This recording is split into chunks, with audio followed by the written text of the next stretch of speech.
Welcome to blog number 36, me learning to play the Melodeon, and I'm doing this tune Silent Night in the middle of summer because one of my friends on Melnet, who lives in America, has just got a Hohner Panther GCF, very much like this. So this row's G, this row's C, this row's F.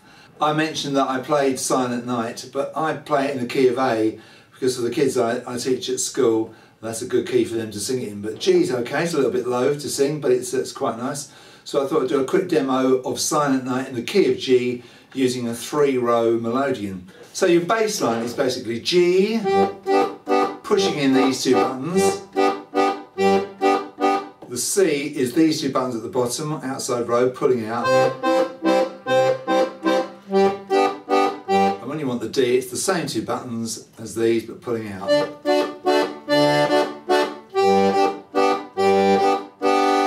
So the first part of the tune, you only need one note on the C row, most of it's on the G row.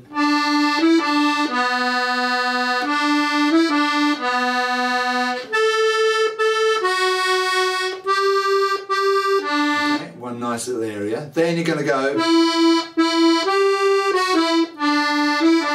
that's where the 3 rows really come in handy, just pulling out. So you've got 2 notes on the outside row, on the inside row, back to the outside row, and then your first little riff again. This next bit I always anticipate, stretch out my 3rd finger, it's all on the G row, pulling out, then pushing in, still pushing in, pulling out and come to the middle row, back to the outside row, and then just go up on the outside row, pushing in, all on that major chord.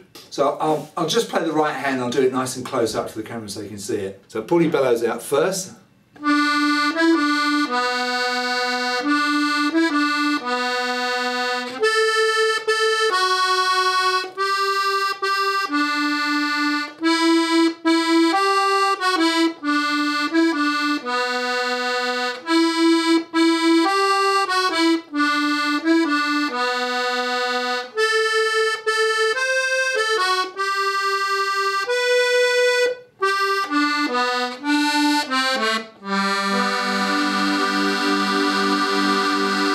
And a lot of it is just making sure you're thinking ahead, so you've got your fingers ready for the area where you are. So the first bit, lead off with finger 2,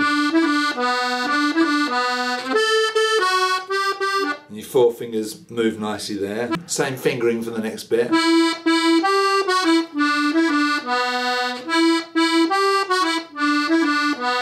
And as I say, stretch up here. Then lead off your little finger here.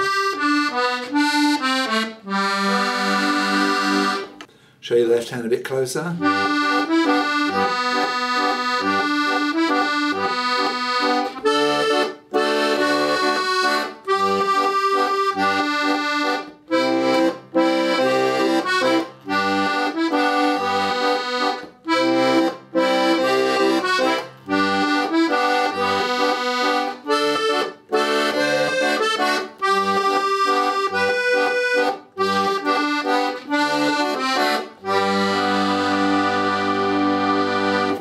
And I was taught by Lester Bailey on Melnet to try and keep the bellows more upright, don't let them waggle.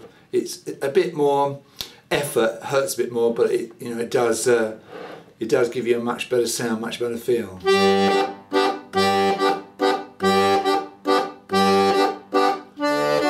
So there, don't let it drift down, just try and keep it up a bit. Notice when I come down to the other end, I use fingers 4 and 3. A lot of people don't do that, but I've been training myself to do that. Especially useful if you've got just 4 buttons in a row. Obviously on this you've got 6. But if you use finger 4, you're just that much nearer the buttons than you would be if you're using 2 and 3 or 1 and 2. So anyway, this is just a short little blog, and hopefully that will be of interest to some people, and particularly to Bill.